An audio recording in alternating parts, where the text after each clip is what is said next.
Hey everybody, welcome to the track breakdown of 7-Elevens are like the greatest thing, which is the track that accompanies my most recent video on 7-Eleven polyrhythms.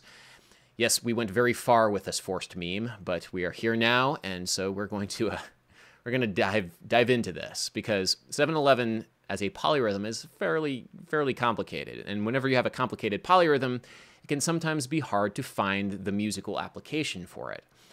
With 7 against 11, there really isn't much of a musical lineage that I had to draw from, because if you have 3 against 2 or 3 against 4 or 5 against 4 or something like that, there are many different kinds of styles of music that use those polyrhythms regularly, and I could listen to those styles of music and try and incorporate those particular rhythms in my piece with relative ease. 7 against 11, there really isn't much of a lineage. There really aren't that many examples of it. Maybe in Indian classical music and some of the more intense rhythmic cycles, maybe I could find something there, but for the most part, it's untapped territory.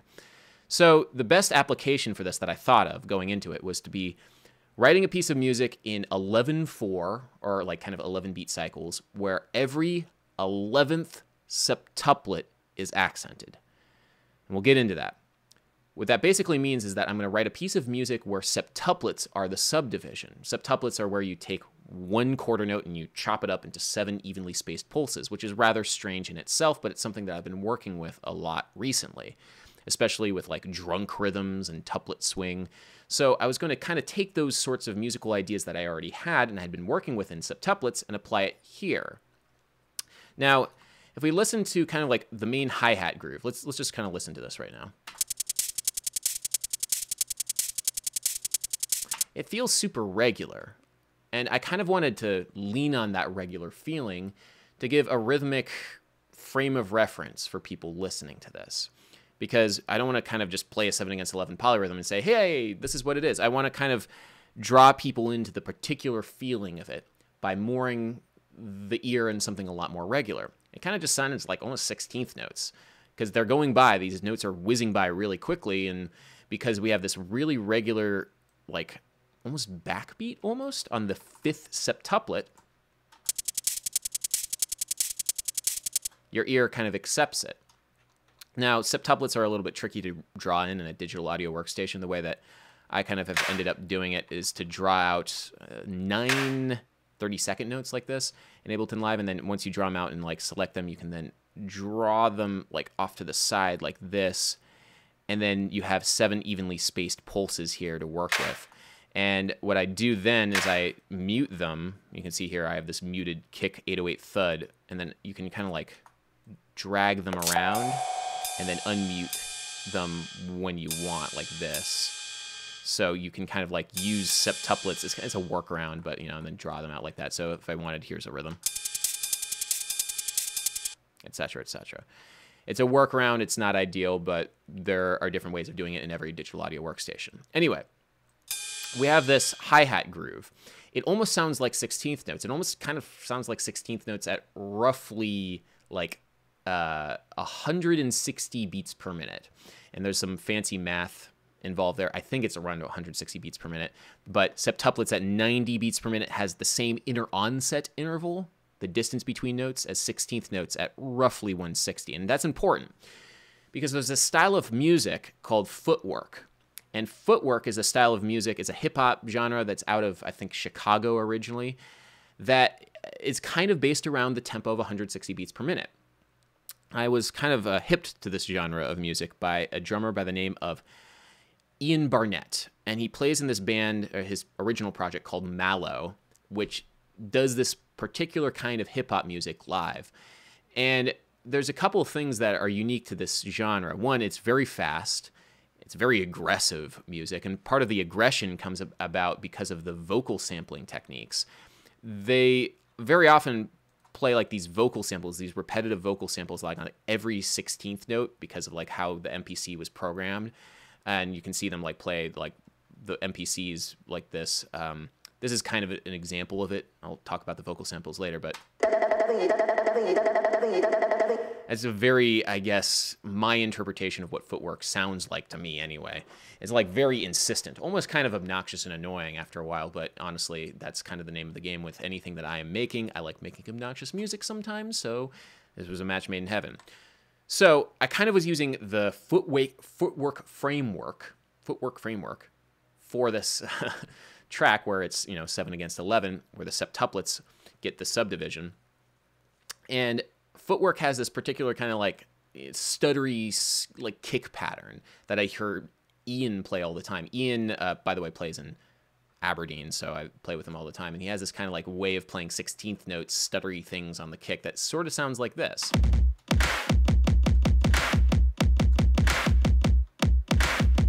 So that pattern right there, the 16th notes are fitting within, you can even see here, they're fitting within the septuplet grid that I drew in. And it almost sounds regular. It sounds like 4/4 almost, because right here we have the backbeat occurring on every second beat, really. Now, in this 11-beat cycle from, I guess, 23 to 33, in Ableton Live it's set to 1/4, but it's an 11-beat cycle, we have one measure of 3/4, we have one measure of 4/4, and then we have one measure of 4/4 again that kind of all add up to 11. So if you were going to count along with it, it would sound like this. 1, 2, 3, 1, 2, 3, 1. Ah, sorry, I counted 3 twice. Let's try it again.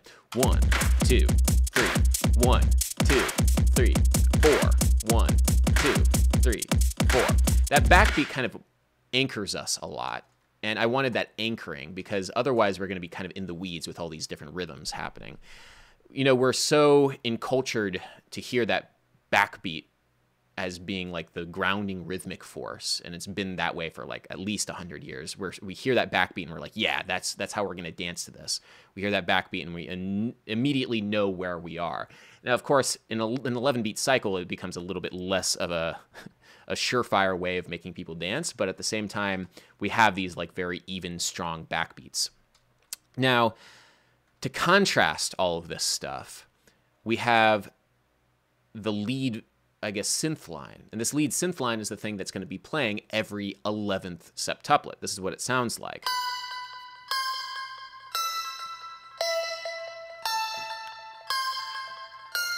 Okay.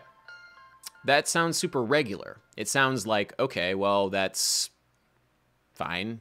You could even calculate, I forget exactly what it is, but you could figure out what that note would be if it was the quarter note. And if you superimpose it against this busy like kick pattern and hi-hat pattern, it's going to sound like it's not quite lining up. Even though it is, it's still hitting every 11th septuplet. And if we slowed it way down, you'd be able to hear it.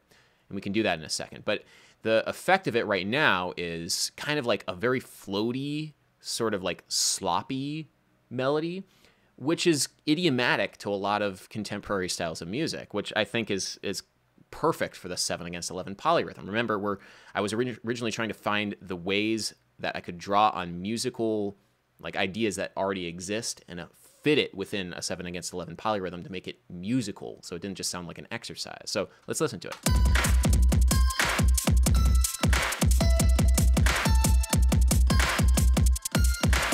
Now, if we slow it down, you can hear more clearly how it really is hitting every 11th septuplet.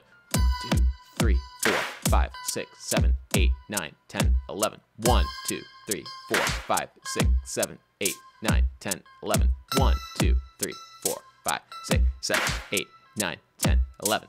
And so I have, it is legal. It, fulfills the requirements. But there is one thing that I kind of did that is a little bit like cheating almost. I did this flam, where at the slower tempo you hear the flam more clearly. I was basically just like layering a different kick or layering a different snare one on top of the other. But at the faster speed, it sounds more floaty. Now, we're in business. Let's talk about the sub bass. This sub bass is playing quarter notes. So it's playing kind of the regular pulse, basically one note every 90 beats per minute. And if you just listen to it against the lead, this is a pure reflection of a 7 against 11 polyrhythm. This is just playing the notes at tempo with no other context.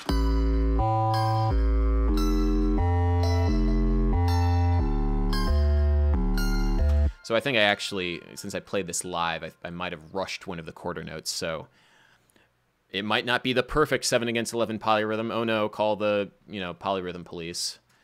But we're here, we're making music, and that's okay. So that in itself doesn't feel super musical. I wanted to find the right context for it. So let's mute the vocal samples. Once we add the drums, which provide most of the context for this groove, it starts sounding more like music.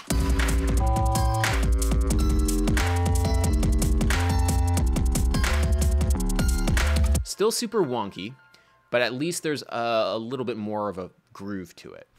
Now, the vocal samples definitely, I think, tie this whole thing together because the vocal samples, one, give more of a cultural and musical context to it. It sounds kind of like footwork music, sort of, or at least my, super weird interpretation of it as somebody who knows nothing about the music and is just like grabbing what he can from the sounds that he hears, which is most of what I do anyway with music. So this vocal sample is based on this. There's a whole genre of YouTube videos of like people just going into 7-Elevens and talking about what they're seeing, I guess. This one video has like 11 million views or something ridiculous. This guy goes into a 7-Eleven in Taiwan and just talks about how great it is. Asking me to kind of explore the 7-Eleven scene in Taiwan. Because unlike the US, here 7-Elevens are like the greatest thing. And that's basically the entire rest of the track is based on him just saying 7-Elevens are like the greatest thing. Yeah, so essentially I just kind of chopped it up however I felt like it. I started by listening to this basic groove that you just heard and started taking these samples and moving them around and figuring out different ways they could fit within that septuplet idea. The big thing here was I was just using my ear. With all of this, I was using my ear. I set myself the limitation of trying to fulfill a 7 against 11 polyrhythm. We have the septuplet grooves and we have the septuplet subdivision, but for everything else, I really was just kind of going with my gut instinct. And it took a while, of course, but that's when I find like music becomes the most rewarding and most exciting, just using your ear and going for it. So this is the full groove with the ridiculous vocal samples.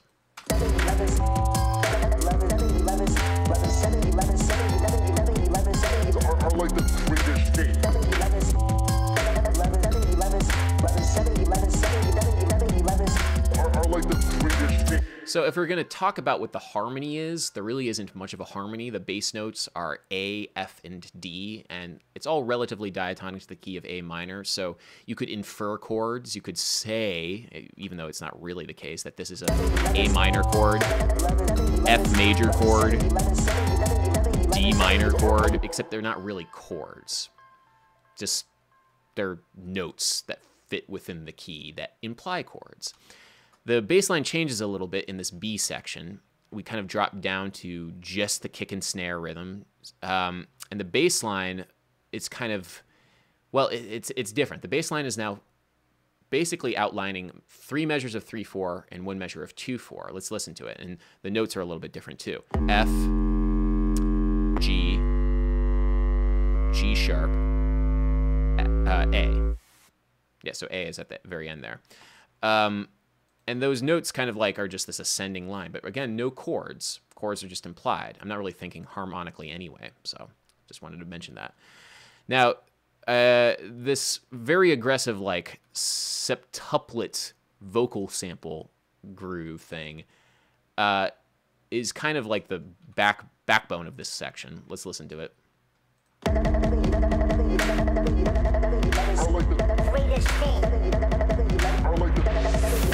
I really like that bounce, the ticka ticka ticka, and that I think is rather emblematic, idiosyncratic. I don't know. I'm just throwing out words. Hopefully, some of these words stick. It's like a part of footwork music, and so I like that bouncy feeling. And it took a long time to just try and chop these vocals up to the point where I could get that bouncy feeling. And I found that hitting the first 4 septuplets worked really well. If I just hit like 3 of the septuplets, it didn't have quite the same effect. That would sound like maybe like this. Maybe it does. I don't know. I kind of spent some time on it. I decided that I liked the 4 rather than the 3. It's just a different sound. Really, no right answer. I just went with my gut on this one. So it was a slightly different grouping for the 11-4. We have 3 measures of 3-4 and 1 measures of 2-4. 3 plus 3 plus 3 plus 2 adds up to 11, the same way that 3 plus 4 plus 4 adds up to the 11. The other grouping, where it was like 3-4, 4-4, 4-4. And that's kind of the fun thing here, is you can play within the larger cycle to get even more interesting little rhythmic nuances there. But, and this is the interesting thing, the bass line is in that second 3 grouping cycle of 3 measures of 3-4 and measure of 2-4, but the drums are still in that old 1 measure of 3-4 and 2 measures of 4-4. So there's kind of this weird cross rhythm going on, where you know it's groovy, you feel it's groovy because there's that backbeat there, and the backbeat is hard to deny the backbeat, but you don't quite know what's going on with exactly what cycles are going where. And I love that feeling, because it's like, oh, I'm being pulled in every direction at once. Both Directions at Once by John Coltrane. That's kind of the effect. Anyway, so that's the general groove. We keep going, and I kind of abandoned the footwork idea, because the footwork thing was pretty cool, but I wanted to kind of go more into my wheelhouse of sounds and textures and licks and grooves that, you know, I feel more connected to as Adam Neely, the jazz fusion electronic guy. And there's one particular groove that I've done before, and I did this on my band Sungazer's first EP on a track called Dream of Mahjong, which was also based on septuplet subdivision of the quarter note, and was also at 90 beats per minute.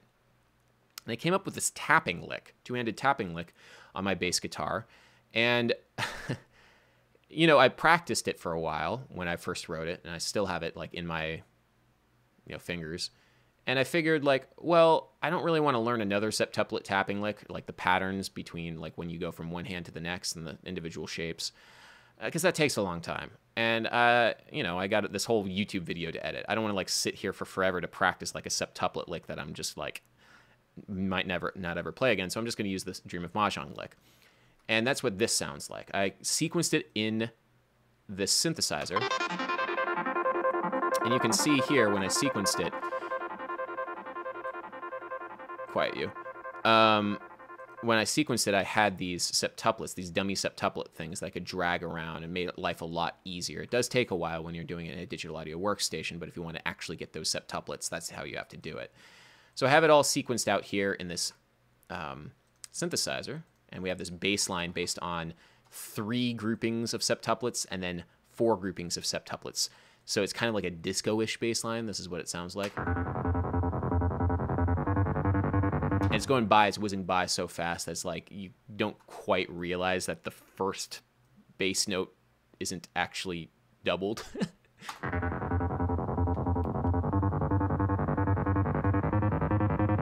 And it's following that F, G, G sharp, A pattern from before. So if we hear that actually with the tapped line, it sounds like this. This is me tapping it out on bass guitar. A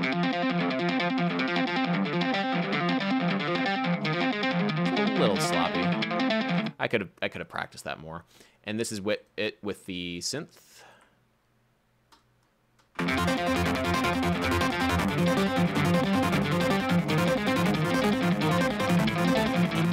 It's a pretty cool sound. That's more Adam Neely-ish, I think. Now, there's this one kind of like additional tapped like track here that I have, which is a lot more mechanical. You can see that I copied and pasted. I basically took an example of what I played, and I copied and pasted the lick over not the lick, but the particular sort of pattern that I was playing over and over on this track to give it a more mechanized feel, because honestly, I just kind of wanted that more mechanized feel for this. It's okay, we're just making music. Music is not an athletic sport. I was trying to make a statement with this, and I liked the mechanical nature of it. So there we go. So this is kind of a breakdown section. Swirling. It's like building. Get this kick that's like gonna start doing like. So we did this. I do this thing. This is, I guess, you'll hear this in hip hop occasionally and like other kinds of electronic music. like the pistol cock and then the shotgun blast on the downbeat. I love that so much. It has such an impact. It's fun. I know it's like not for everybody, but it's a fun little thing to have little gunshot noises in your music. The groove here, where you hear the tappy tap stuff, is kind of interesting because to try and describe what this is, it's kind of like a measure of 7/4, but like superimposed on a measure of 2/4. Or sorry, 7/8 superimposed on a measure of 2/4. So this is kind of like a 7/2 polyrhythm within the grander scheme of 7/11. It's like a micro polyrhythm within the whole thing. Because if you were going to count this out, it'd be like 1, 2, 3, 4, 5, 6, 7, 1, 2, 3, 4, 5, 6, 7, 1, 2, 3, 4, 5, 6, 7, 1, 2, 3, 4, 5, 6, 7. It's kind of like the septuplets, but like going by half the speed of the septuplets. Septuplets are something like this. 1, 2, 3, 4, 5, 6, 7, 1, 2, like I can't even count that fast. So the sound together like this.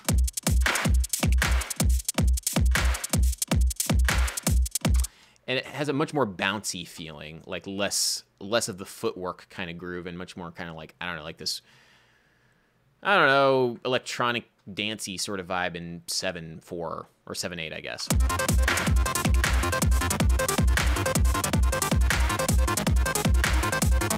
And that's sort of accentuated by the fact that I have this the vocal sample hitting every 2nd, 4th, and 6th, 8th note of the 7/8, which is superimposed against the 7/4.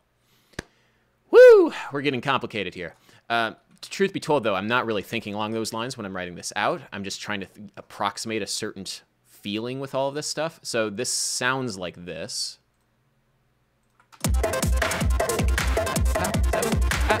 Seven. Like that, like, kind of like back and forth between the downbeat and the offbeat. I'm really using my ear with that. I didn't set out to play every other 8th note within the 7/8 that was superimposed against the 2/4, which is part of a longer 11-beat cycle, which is an approximation of 7/11. I didn't really think about it that way. I was just thinking, okay, I have like septuplets. I want to figure out ways of like making cool music and cool rhythms within those septuplets. That's really all I was thinking. Because otherwise you get way too in your head. You have an idea of like what something could be, like have that superimposed 7/4 thing or whatever, 7/8 thing. But then it's not musical. It's not coming from a feeling that you want to like show off. Like capture. You're not coming from the place of wanting to capture a feeling, and I feel like capturing that feeling this way, just by using your ear and messing around with things, is a much better way of approximating some of the crazy rhythms and things that you learn about. Like, don't go into this trying to take every complicated idea I throw at you and throw it into one thing. Go into it grabbing one idea and seeing what else you can do with it. That's kind of how I've ended up doing this stuff. Anyway, so if we're going to do a harmonic analysis of this, I guess you could say that this is like an F power chord. It's like, if you look at the rhythms here, we have this like F power chord on top and F power chord on the bottom. So it starts off on an F power chord. Then we get to a G7 sus4, where it's like a G power chord on the bottom, GD, and an F power chord on the top. And then this one is really weird. This is a it's an F minor 7, but I didn't think about it as an F minor 7 when I was playing it on the bass. We have this like A flat power chord on the bottom, or A sharp power chord, or sorry, G sharp power chord, and then an F power chord on the top. So what I'm doing on the bass is I'm just taking power chords and moving them around, and the harmony results from the pattern rather than I'm trying to fit the pattern to the harmony. So this just ends up being an F minor 7 in first inversion. And then the last chord in this pattern is an A power chord on the bottom and an F power chord on the top, A, E, F, C, and then it ends up being an F major 7 power chord, or sorry, F major 7 over A, F major 7 in first inversion. So I'm not thinking too much about the harmony. I just wanted to say that because some people like harmony.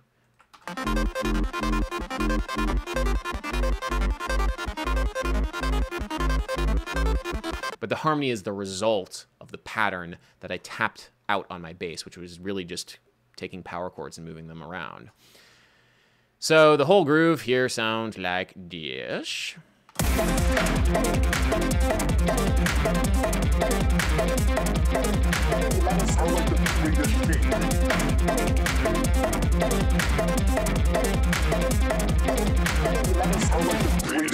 So danceable, maybe.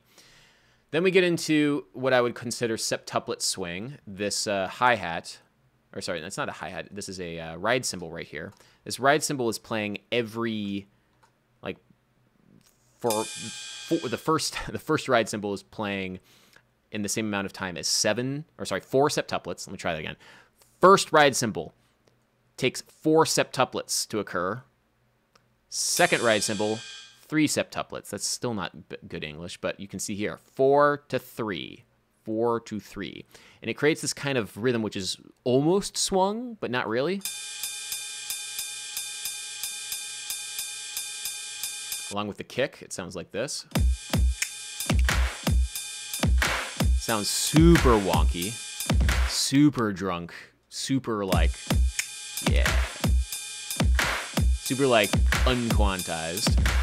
But on top of that is the super quantized, super septuplet-y,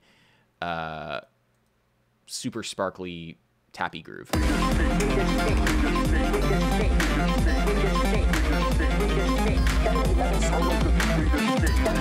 Cool.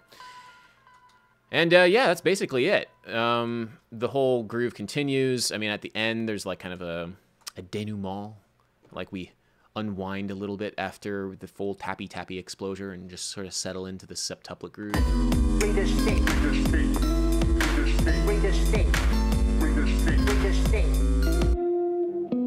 I got this bass doubling the lead line.